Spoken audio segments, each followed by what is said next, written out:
Minun nimi on Sorvoja Harri ja tahtoisin esitellä teille tänään Keystrakkin leukamurskain tuoteperheestä mallin B5. Kyseinen leukamurskain on Keystrackin tuotantolinjan toisiksi suurin kone. Koneella painoa 56 tonnia ja leukamurskaimen kokoluokassa puhutaan 100 kertaa 850 olevasta syöttöaukosta. Leualla pituutta noin 1700. Eli kysymyksessä pitkäleukainen versio. Voiman lähteenä tässä B5-mallissa toimii Volvon 344 kilowattinen dieselmoottori. Se on aika mukavasti sijoiteltuna tänne konetilaan.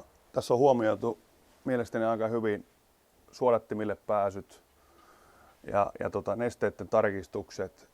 Mutta se mikä tässä on nyt erikoista, niin on myöskin se, että koneen takapuolella löytyy ihan niin suuri tila, että siellä pystytään myöskin tekemään huoltotoimenpiteitä. Että monesti näissä nykypäivän koneissa on vähän semmoista ongelmaa, että ne on ne konehuoneet tupattu niin täyteen, että siinä vaiheessa kun mennään sinne koneen varjopuolelle, niin siinä ei päästäkään tekemään niin selkeästi huoltohommia, mutta tässä se on hienosti kyllä katsottu.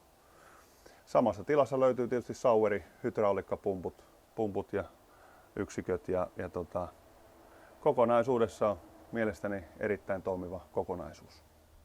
Keystrackin leuan voimansiirto on hydrostaattinen. Täältähän meiltä löytyy leuan ajomoottori sekä sitten voimansiirtohihna kiristyspaikka. Niin kuin täällä näkyykin jossain, niin täällä kone on varustettu automaattisella rasvausjärjestelmällä, mutta kriittisiin kohteisiin ollaan kuitenkin haluttu laittaa sitten vielä lisärasvausnipat, mistä voidaan sitten varmistaa, että rasvansaanti on varmasti kunnossa. Tämä hydraulilohko tässä liittyy sitten leuan säätöön, eli Keystrackissa leukaa pystytään portaattomasti säätämään jopa työn aikana kaukosäätimestä operaattorin toimesta. Keystrack on valmistanut vuosikymmeniä käytännössä tätä leuan säätöä ja he on patentoinutkin tämmöisen non-stop-järjestelmän, mikä tarkoittaa sitä, että jos työnninlaatan paineet kasvaa liian suureksi, niin kone automaattisesti vapauttaa leualta paineita ja päästää sieltä sen epäpuhtauden läpi. Tämä kyseinen järjestelmä on tehty 2 sylinterillä, erittäin suurella sylinterillä, ja siinä ollaan päästy siihen, että minkälaisia mekaanisia kiiloja tai muita ei tarvita. Ja tämä kyseinen järjestelmä nyt on ollut tuotannossa semmoinen 20 vuotta. Eli voi sanoa, että se ollaan todettu toimivaksi. Leuan vapautukseen liittyen, niin leuan vapautuspaineet voidaan kuitenkin itse määrittää vähän käytön mukaan. Eli silloin kun me tiedetään, että me mennään kohteelle, missä epäpuhtauksien määrä on suuri, niin me voidaan sitä kyseistä raja-arvoa pienentää, jolloin se säästää tekniikkaa. Mutta vastaavasti kun me mennään kohteeseen, missä tätä kyseistä epäpuhtautta ei ole, mutta materiaali on kovaa murskata, niin me voidaan tehdä sitä myöskin täysin kiinteä, eli täysin vapauttamaton järjestelmä, joka sitten sallii sen monimuotoisen käytön. Oli kysymyksiä sitten betonit, kuonat tai sitten ihan normaalit kovan kiven murskauskohteet. Keystrackia on saatavilla 2 eri syötinrakenteella. Tässä tapauksessa meillä on käytössä tämmöinen syöttimeen integroitu porrastaso. Tällä esiseulalla on pituutta 2,20 leveyttä semmoinen 1200. Eli sillä esiseulotaan tämä murskattava materiaali ja johdetaan tuota leuan ohi sitten tuonne samalle päähihnalle. Tähän on saatavissa myöskin sitten erikseen hydraulisesti taittuva sivukuliti, jotta tämä esiseulottu massa voidaan ajaa sitten omaan kasaan. Tässä tapauksessa tämä kyseinen syötintyyppi on nyt tarkoitettu enemmän louhoskäyttöön, koska sitten tämä erillisellä seulalla varustettu versio on paljon ystävällisempi sitten tämmöisissä kierrätyssovellutuksissa. Se mikä siinä on se suurin ero on se, että tässä laitakorkeus on pienempi siinä erillisseulaversiossa ja se mahdollistaa sitten käsilajittelijan paikan, jos pitää esimerkiksi rautoja poistaa ennen murskausta. Tällä pystytään murskaamaan samalla tavalla, mutta tämä käsin tapahtuva raudanpoisto on hieman vaikeampaa. Syöttimessä kun katsotaan, niin meillähän löytyy täällä Hardox-vuoraus. Sillä pidennetään vähän käyttöikää ja seula-elementtitasot on luonnollisesti vaihdettavia. Tässä tapauksessa meillä on laitettu tähän tämmöinen erikoisvalmisteinen zigzag-taso, mikä on sitten aika hyvä kompromissi tonne kiven, normaali louhekiven ja kierrätyssovellutuksen välillä. Tämä käytännössä estää aika paljon suurien rautojen putoamisen suoraan tuonne alakuljettimelle. Leukana täällä on tosiaan 1100 leveä leukaelementti, millä pituutta semmoinen noin 1700. Tässä uusissa Keystreckin leukamalleissa tuo liikkuva leuka on tuotu, sitä on vielä pidennetty, jolla ollaan päästy noissa kiilapaloissa tuonne paljon ylemmäs, ja kun kiilapalat on selkeästi ylempänä, niin kivet tippuu niiden ohi tuonne nieluun, jolloin se säästää leuan kiinnitysrakennetta aika hyvin. Tuolla meillä näkyykin sitten pölyhallintajärjestelmää tuolla ylhäällä. Siellä on 4 vesisuutinta, hoitaa sitä. Täältä katsottuna nyt niin tätä kyseistä leukaelementtiä pystyy sitten niin kuin operaattorikin säätelemään. Eli tässä Keystreckin malleissa se erityisominaisuus on se, että operaattorin ei tarvitse pysäyttää prosessia leuan säädön takia, vaan operaattori pystyy suoraan kauko-ohjaimesta nähden myöskin millimetreissä sen säätöarvon säätämään sitä palakokoa ja päästämään vaikka jätesovellutuksissa semmoisia pehmeitä massoja läpi, jotka on mahdollisesti tukkinut leukaelementtiä. Konehan kalibroi itse tämän leuan välyksen aika-ajoin. Se on suurin piirtein 80 tunnin välein. Kone pyytää automaattisesti kalibroimaan itsensä.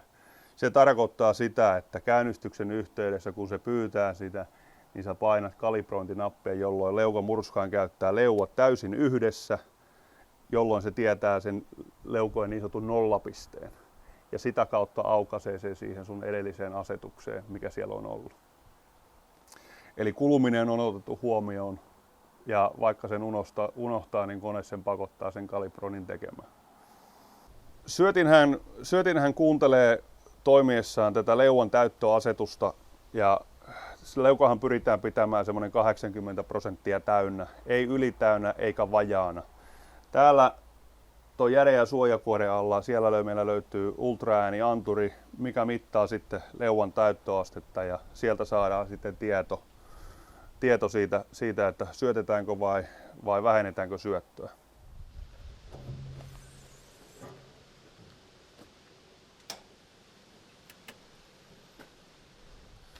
Täältä meiltä löytyy Keystreckin ohjausyksikkö. Ohjausyksikkö on IP67 luokiteltu, eli se on täysin vesitiivis ja pölytiivis paketti.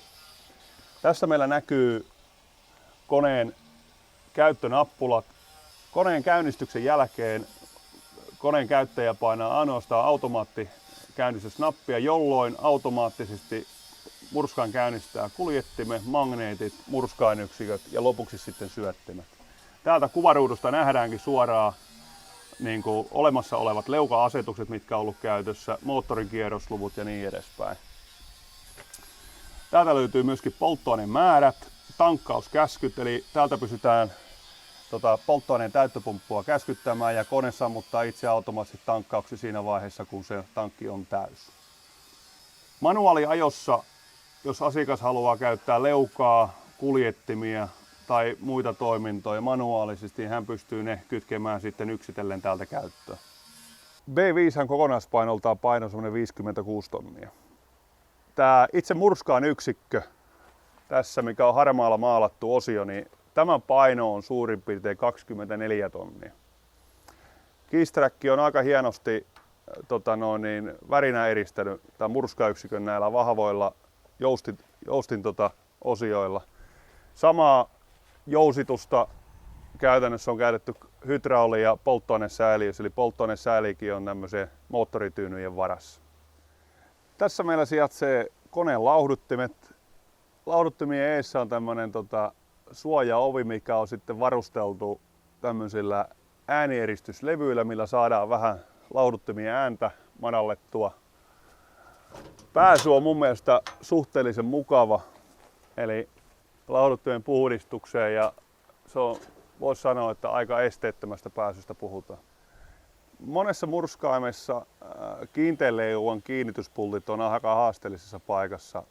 Keystrak on ratkaissut kiinteäleuvan kiinnityksen sillä tavalla, että meillä löytyy syöttimen nämä paniopultit, mitkä molemmin puolin avataan, ja silloin pystytään tämä koko syötin yksikkö hydraulisesti siirtämään metri taaksepäin, jolloin meillä tulee täysi pääsy sitten tuohon kiinteäleuvan yläpään pulttikiinnitykseen niin takaa kuin sitten edestä. Keystrakin korkeasta laadusta kertoo yksi poikkeuksellinen seikka. Kaikki tuoteperheen tuotteet sisältäen myöskin seulat pulverimaalataan, mikä käytännössä antaa kulutuskestävimmän sekä korrosiokestävimmän pintakäsittelyn laitteelle. Keystrakin syötin yksikkö keskustelee 4 eri osatekijän kanssa. Yksi niistä on kuljettimen käyttöpaine, toinen moottorin kuormitustaso, 3. on leukamurskaimen käyttöpaine ja sekä 4. leukamurskaimen täytön taso. Jos näistä 4 osatekijästä joku on vaarassa ylikuormittua, kone itse automaattisesti laskee syötön nopeutta. Keystrakin seuloissa ja murskaimissa käytetään maksimaalisesti teräsputkia. Niillä saadaan vähän sitä parannettua sitä käyttövarmuutta ja pitkäikäisyyttä. Koneessa on myös huomioitu näiden hydraulisten toimintojen manuaalinen käyttö. Eli meillähän löytyy tästä ohjauspaneelin vierestä myöskin Sauer Danforsin venttiiliyksikkö, ja tänne meidän on mahdollista asentaa sitten normaalit käyttökahvat. Eli tämmöinen suoraan mekaaninen manuaalikäyttö kuljettimille, magneeteille tai muille toiminnoille on täältä mahdollista. Se tekee siitä ongelmatilanteen ratkaisusta paljon helpompaa, kun ei aina olla sähkön varassa.